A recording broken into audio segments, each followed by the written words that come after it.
Dati ang gulay di ko tinitikman, parati na lang iniiwasan. Pero ang gulay masarap pala kapag sinabawan na siya. Makulay, makulay ang buhay. Makulay ang buhay sa sinabawang gulay.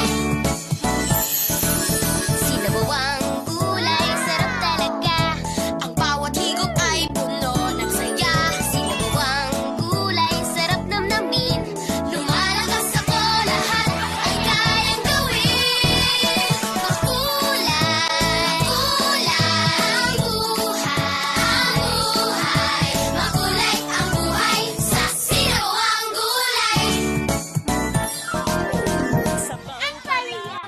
Kamay ko. Potato.